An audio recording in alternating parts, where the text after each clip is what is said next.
क्षमा breaking Jain news.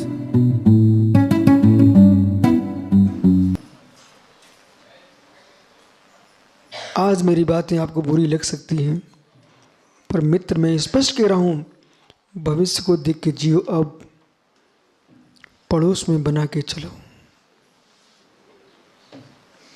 पड़ोस में बना के चलो। जिनेश्वर भैया, पड़ोस में बना के चलो, क्योंकि वो भी तुम्हारा सहयोग करेंगे। यमराज से तो कोई भी नहीं बचा पाएगा, लेकिन यमराज के रूप में संतान खड़ी हो, उससे तुमको बचा भी सकते हैं।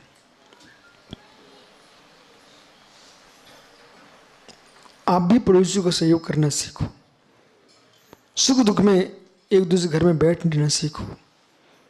जितने वैराग्य को प्राप्त हो रहे लोग वो घर में रहते हैं, उनसे मेरा कहना है, व्यक्ति अंदर में रखना, पर सामाजिक व्यवस्था से दूरी मत बनाना। कभी कभी इंजीनियर साहब क्या होता ना, हम इतने ज़्यादा धर्म में चले जाते हैं कि हम समाज से कोई मतलब नहीं रखते। उसका परिणाम बाद में संक्लिष्टता होती है। अपने में आप रहे, जब तुम्हारे घर में विपत्ति आई, एक आदमी देखने नहीं आया, तुम विपत्ति से जितने दुखी होंगे उतने कोई देख नहीं रहे से दुखी होंगे। मैं तो जी रहा हूं ना। देश का कोई भी मुनि आए, मुझे मालूम कौन का क्या चल रहा है, लेकिन मैं सबसे मिलता हूं। गोमटेश क्या गोमटेश, अभिषेक तो तुम कहीं भी देख सकते हो। इतने मुनियों से मिलना जुलना हो जाएगा, भगवान का अभिषेक देख लेंगे। तो मैं मात्र इसलिए गोमटेश जाता हूँ। गृहस्थों की भीड़ तो कई बार देखते हैं, मुनियों का सहयोग कब मिलता है।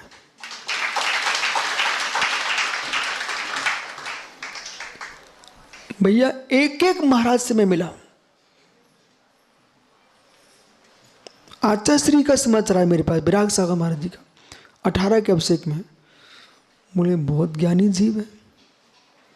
बोले सबसे मिलके रह रहे हो। सुबुद्धि सागर क्या बोले, सुब्रत सागर जी। अच्छा, सुबुद्धि सागर जी बोले, विशुद्ध सागर जी मैं तो सोचता था कि आप हमसे बात नहीं करेंगे। मैंने कहा क्यों महाराज जी, ऐसा क्यों? बोले हमने तो सुन के रखा भाई आप आध्यात्मिक हो, समय सार में रहते हो, हम लोगों से तुम बात ही नहीं करो। मैंने कहा ऐसा नहीं है, समय सार अपने स्थान पर है, वो अंदर का समय सार है। व्यवहार से तुम दिगंबर भीतर की मुनि महाराज हैं, सभी मुनि हमारे गुरु होते हैं। और किसका कब समाधि मनन हो जाएगा कोई भरोसा नहीं है। इसलिए कोई क्लेश नहीं, कोई संक्लिष्टता नहीं। शरीर स्वस्थ हो, मन स्वस्थ हो, देश के प्रत्येक मुनिराज को गोमटेश के अभिषेक में जाना चाहिए। बोले क्यों जाना चाहिए? दिगंबर जैन समाज का विश्वव्यापी कोई कार्यक्रम है तो गोमटेश बावली स्वामी का अभिषेक होता है। तुमने अभिषेक पसंद ना आए तब भी जाना चाहिए। मत देखो तुम दूध दही को, भगवान के चरणों को देख लो। वो भगवान भी तुम्हें ना दिखे, कम से कम तुम अपने आप को दिखा के आ जाना कि हम भी जैन मुनि हैं। तुम्हारे अंदर कुछ होना हो, लेकिन मैं तो समझता हूं कि हमारे सब मुनिराज इकट्ठे हुए हैं, जिन शासन जयवंत हो। सर देश का मतलब मात्र महाराष्ट्र का नहीं, देश का ऐसा कोई मुनि संघ ना हो। आप जनवरी के पहले पहले एक बार पूरे देश में भ्रमण करके आ जाओ। जो आज तक उनको लेके आओ, नहीं आए उनका आशीर्वाद लेके आओ। इसलिए कि हमारी नांदिनी में भगवान बाहुबली जैसा ही अभिषेक होने वाला है। जिनसेन जी को साथ में लो और पूरे उत्तर भारत में जाओ। जितने बड़े बड़े संघ हैं, मुनिराज हैं, उन सबको उनसे आशीर्वाद लेके आओ। कुछ नहीं देंगे, आशीर्वाद तो देंगे।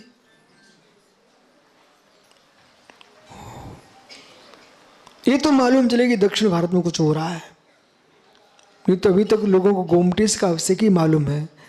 अभी तो पूरे देश में नादनी छाई हुई है।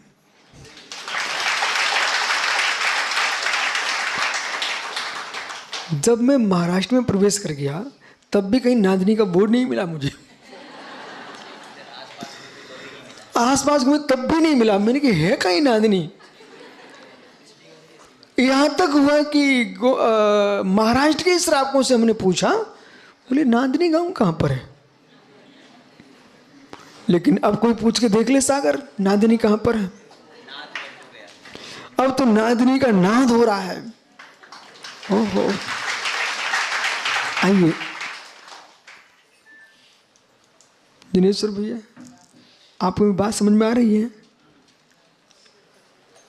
पड़ोसी को जरूर दुलार देते रहना, उस सागर को समझा के रखना है। वृद्धों का सम्मान रखना, युवाओं का से प्रेम रखना, बच्चों को स्नेह देना, जीवन सफल हो जाएगा। व्यवहार का वृद्धों को सम्मान देना। इनको अब बेचारों चाहिए क्या, जाने वाले हैं। तुमने 2 शब्द अच्छे से बोल लिए तो कम से कम दुखी होके तो नहीं जाएंगे। माता बहनों, वृद्धों का सम्मान रखना। बेचारी कौन सी बुढ़िया कब लुढ़क जाएगी, भरोसा है कि आपको। तो लुढ़कने के पहले एक लुटिया पानी तो पिला देना है। कितनी माताएं नियम कर लें कि कोई माँ जाती होगी, मैं नमोकार जरूर सुना के आएंगे। हेरली में एक माँ की संलेखना चल रही थी। ओहो, ऐसे तो कोई आचार्य मुनिराज समाधि करा रहे हूं। उस बुढ़िया माँ का इतना भाग्य तेज, उसकी बहू है। सर, इस प्रांगण में तो कोई एक तिनका मिल जाए। पूर्ण माँ को स्वच्छ, और जिस कक्ष में माँ थी, दूसरे लोग तो बूढ़ों को पता नहीं क्या झमेला मेला पहना देते, इतना गंदा रूप बना देते हैं। वृद्धों को एक ऐसा पहना देते हैं बूढ़ा विचित्र टाइप का, जो बच्चों को पहनाते हैं। ऐसा कभी नहीं करना चाहिए। झबला पहना दिया, झबला, बड़ा वाला झबला। ओह, ऐसा मत करिए। परंतु मैंने हेरले में देखा, मैंने महाराजों से कहा, देखो उसकी माँ की, दादी माँ की बेटी थी, उसकी बहू थी, दोनों इतना ध्यान रख नहीं रही थी। बेटी माँ का ध्यान रखे तो आश्चर्य नहीं है, उसको तो राग है, लेकिन बहू माँ का ध्यान रखे, ये चमत्कार है।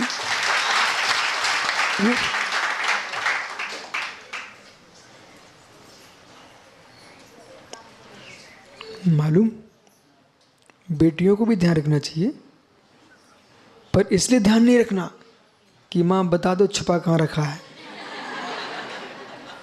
इसलिए ध्यान नहीं रखना। इसलिए ध्यान रखना, जिसने दूध पिलाया है, अंतिम सांस में मैं नमोकार सुना के आऊं।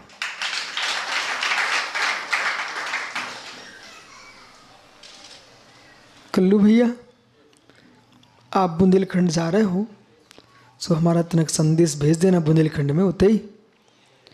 बोले वे कछु पूछेंगे काल आए होते ऐसे, तो कह दैयो तनक होते से हम लेके आए हैं कि अब अपन को लड़कन की जगह थोड़ा सा प्रेम पड़ोसी के बच्चों को और देने हैं। बोले क्यों?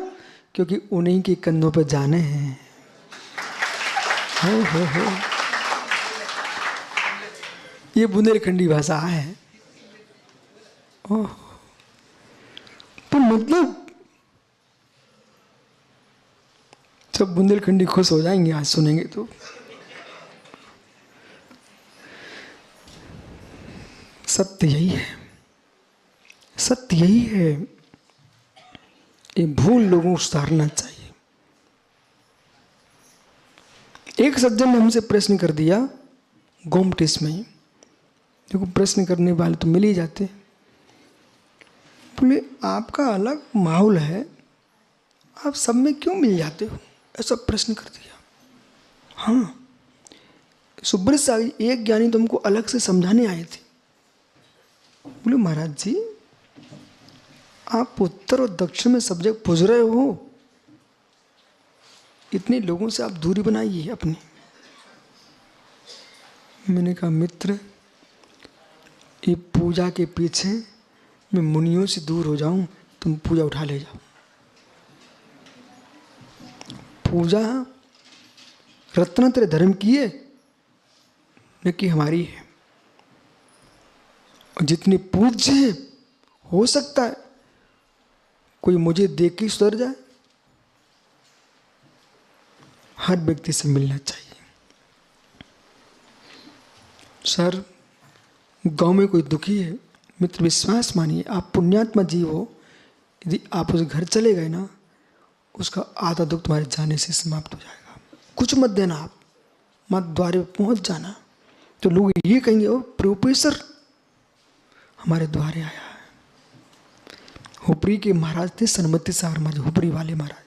ये चंदा प्रभु सागर जी है ना, इनके गुरु। तो इनकी दीक्षा नहीं हुई थी, ये भी गोमटेश के 6 के अभिषेक में आए थे। सबसे लास्ट में आने वाला संघ यही था। वो पढ़े लिखे थे, टीचर थे वो, सन्मति सागर ऊपरी वाले।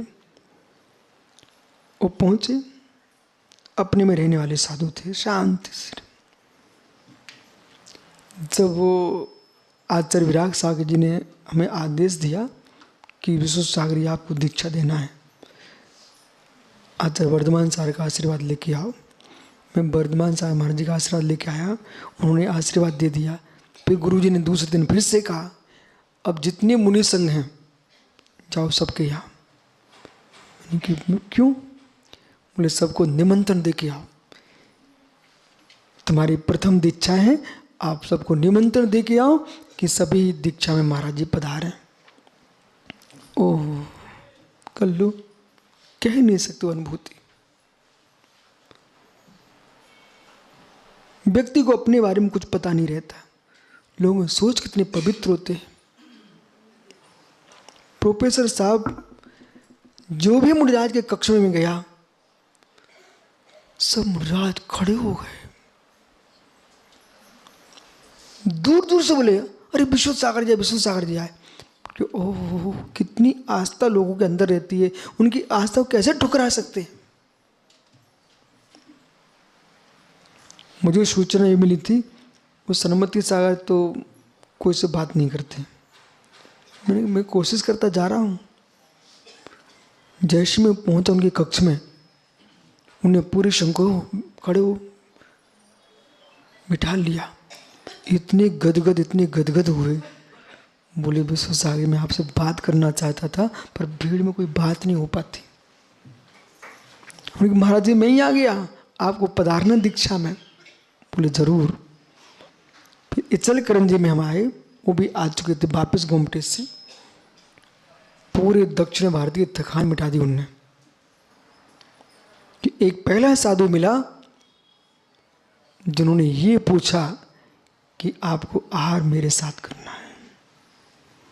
ये तो ऐसे भी लोग मिले थे, हमसे बोलिए दर्शन करके आओ भगवान के मंदिरों के। जब तो मैं दर्शन करने गया तब तो वे आहार करके आ गए। अब मैं बैठा, महाराज जी चलो, बोले मेरे तो आहार हो गए। हमने कहा बहुत अच्छी बात है। एक महात्मा जी ऐसे मिले, उन्होंने मुझे 8 बजे से मंच पे बिठाया 11 बजे तक। अब वो समय हो गया आहार चर्या का। हमने कहा ठीक चलो महाराज जी। बोले हमारे तो हो गए। हमने कब? बोले 7:45 बजे। हमने कहा बहुत बढ़िया, उनके ही कार्यक्रम। बोले तो मंच पे बिठाए रहे हो और आहार करके आ गए थे हो। तो मैंने सोचा हो सकता है कि ऐसी परंपरा हो। जब यहाँ पर आया इचल करंजी में, सन्मति सागर महाराज जी ने इतनी सेवा करवाई, उतनी सेवा की, तो मुझे लगा कि अभी भी साधु जीवित हैं। तो जीवन में घर के लोगों को जो महत्व देते हैं, उन्हें नीति सीखना चाहिए, उन्हें बाहर के लोगों को महत्व देना सीखना चाहिए। मित्र, राष्ट्रपति प्रधानमंत्री घर का आदमी नहीं बनाता। कौन बनाएगा? बेटा चिराग कौन बनाएगा? तुम्हारा मित्र अच्छे से बना देगा। आपको देश का शीर्ष नेता बनना है तो घर की सेवा के साथ साथ सकल देश की समाज की सेवा करना पड़ेगी, तब तुम नेता बन पाओगे। जो जाति पंथ परंपरा और अपने घर को ही मात्र देखते हैं, वे देश के शीर्ष नेता बनने की इच्छा ना रखें कि तुम लायक नहीं हो। जिसकी दृष्टि में विश्व सत्वेश नेत्र हो गई, विश्व दृष्टि हो गई, वही नेता बनने के लायक होता है। तो मित्र हमारा समाचार भिजवा दोगे ना? तो हाँ भैया, तनक अच्छे से भिजवाइयो। हाँ विराजो, ये बसा वाले नहीं है, बैठे वाले विराजो वाले हैं। किशोर भैया, महारानी ने क्या किया पता आपको? भूल तो नहीं है आप लोग? बोले स्वामी जल कीड़ा के लिए चलना है, और सेटिंग करके रखी पहले से ही, और एक धक्का मार दिया। पुण्यात्मा था राजा रतिदेव, राजा रतिदेव। उसको डूबते डूबते उछला, और जैसे उछला उसको एक पटिया मिल गया, लकड़ी का पटिया मिल गया। उसने उस पटिया को पकड़ लिया, उस पर बैठ करके नदी को पार कर लिया। तो जब नदी पार किया तो जिस गांव में लगा, उस गांव का राजा मर गया था। देखो पुण्यात्मा के लिए सब जगह राज्य मिलता है। वहां का राजा मर गया था,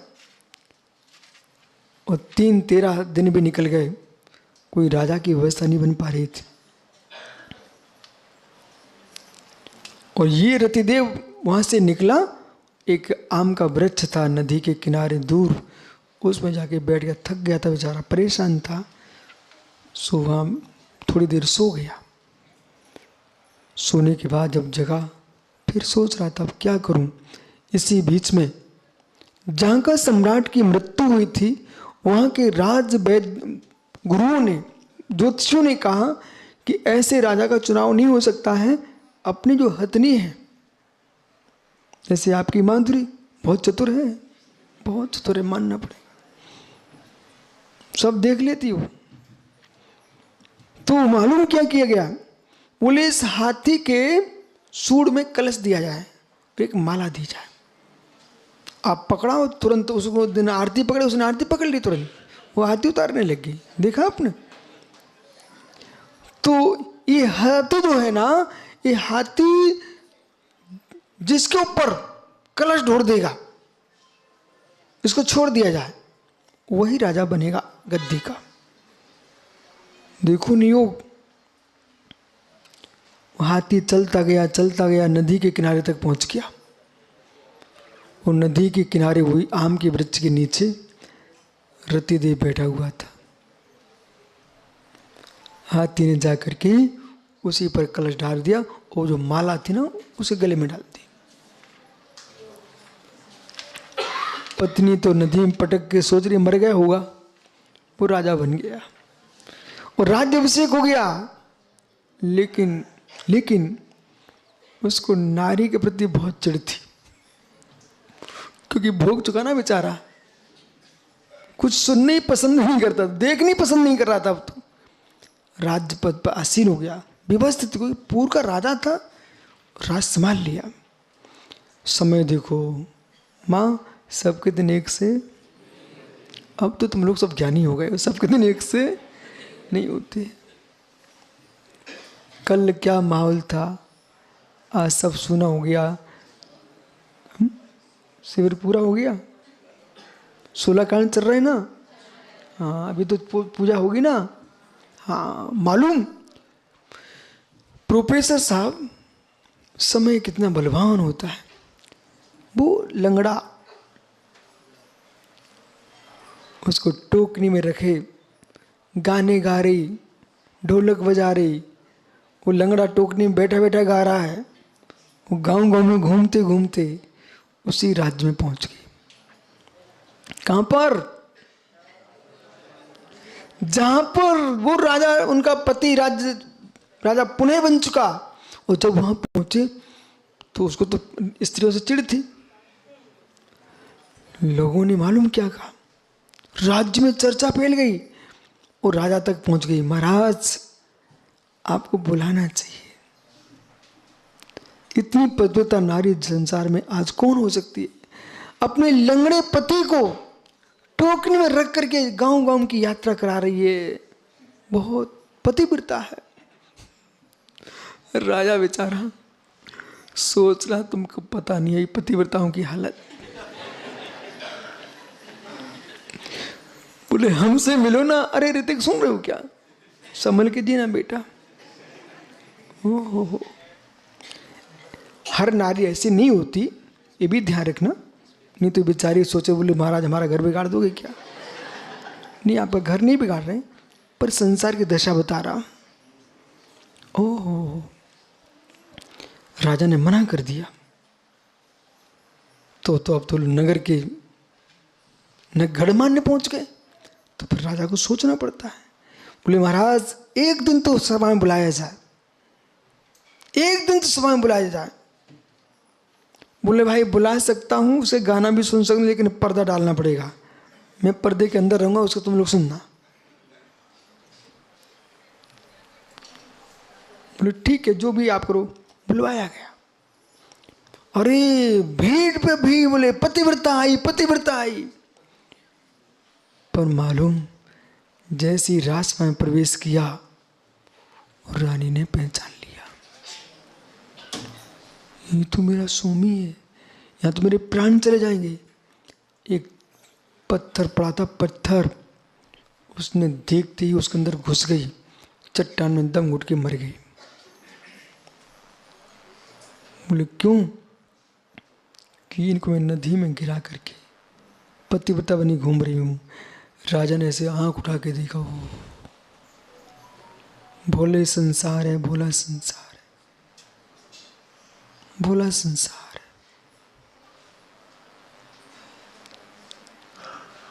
है। ऐसी एक माँ को मैंने छोटे में देखा था, अपने पति को छोड़ करके दूसरे को पति बना लिया, और दोनों एक ही घर में रह रहे हैं। पुराना पति भी और नया पति भी एक ही घर में रह रहे हैं।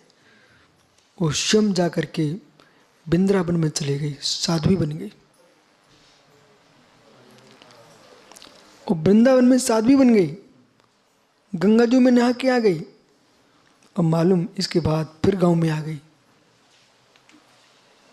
गांव में आ गई, बिल्कुल साध्वी के भेष में घूम रही है। और रह कहाँ रही है? गांव में भी वही जो दो पति उसके रह रहे हैं, और दोनों पतियों की संतानें भी। मतलब जीव को लज्जा नहीं होती ना, तो लोग जी कैसे लेते? नए पति के वहीं पर है, पुराना पति वहीं पर है। बेचारा पुराना पति चेहरा नहीं देखना पसंद करता। एक ही घर में, मतलब घर भी दूर होता तो कुछ नहीं, एक ही घर में। ऐसा कैसा संसार है? वो अपने आप को साध्वी कह रही, जीव साध्वी हूं मैं। उनके भजन सुनो ना तो बड़े बड़े लोग पिघल जाएं। इसलिए मित्र, नचैया गवैया से बच के जीना, बच के जीना। ये पति को छोड़ करके सती बन जाती है।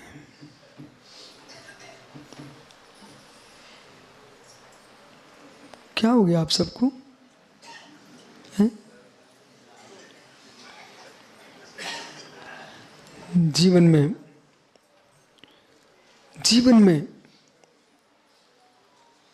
स्वयं पर विश्वास करना सीखो भैया। स्वयं पर विश्वास करना सीखो, जगत पर विश्वास करना सीखो, फिर भी दूरी बनाकर जियो। जीवन में जीना चाहते हो, सुरक्षित रहना चाहते हो। एक एल्बम में हर से कितने फोटो लग सकते हैं? नीरू, एक एल्बम में कितने फोटो लग सकते हैं? बहुत सारे। एक में रहते ना, एक भी फोटो एक दूसरे से एक साथ नहीं रहता।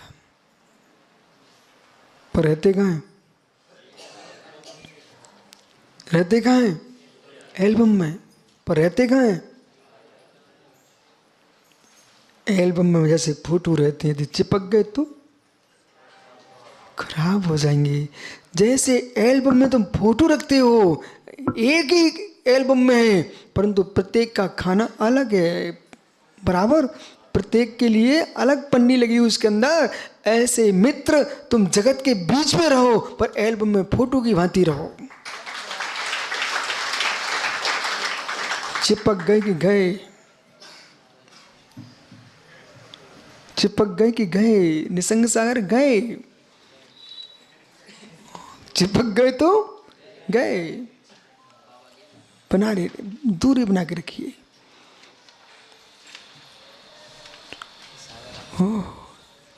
सागर कहाँ भटक रहे?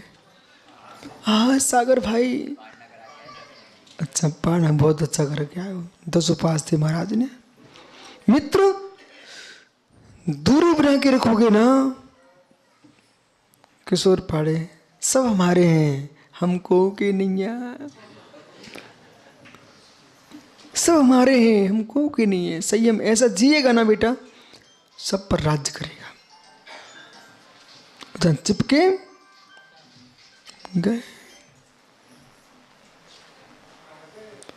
रोड बनाते ना जो कर्मचारी, उनसे मिलो ना, कितने डामर बिछा देते हैं, उस पर चलते हैं। चलते कि नहीं चलते हैं? हाथों में वो लेके घुमाते कि नहीं घुमाते हैं डामर की पेटी बराबर, लेकिन चिपकते नहीं है। बोले क्यों भाई? हाथों में पैरों में क्या दस्ताने पहने रहते हैं। ओहो हे मित्र, हाथों में भी पहने पैरों में भी पहने, काम कर रहे हैं डामर का, पर डामर से दूर होकर के। ऐसे मित्र तुम घर में रहो, घर के काम करो, नहीं छोड़ पाए गृहस्थी, पर दस्ताने पहन के करो। अहो मुड़ी गड़ो, अहो आचार्य भगवंतो, तुम संग में संघ का संचालन करो, लेकिन दस्ताने पहन के करो। बोले किस बात का? वो तो डामर वाला दस्ताने पहने, रबड़ के टायर के, लेकिन आप भेद विज्ञान का दस्ताना पहन के काम करो। मैं सबके साथ हूँ, सबके बीच हूँ, पर मैं अपना ही हूँ, अपना ही था, अपना ही रहूंगा।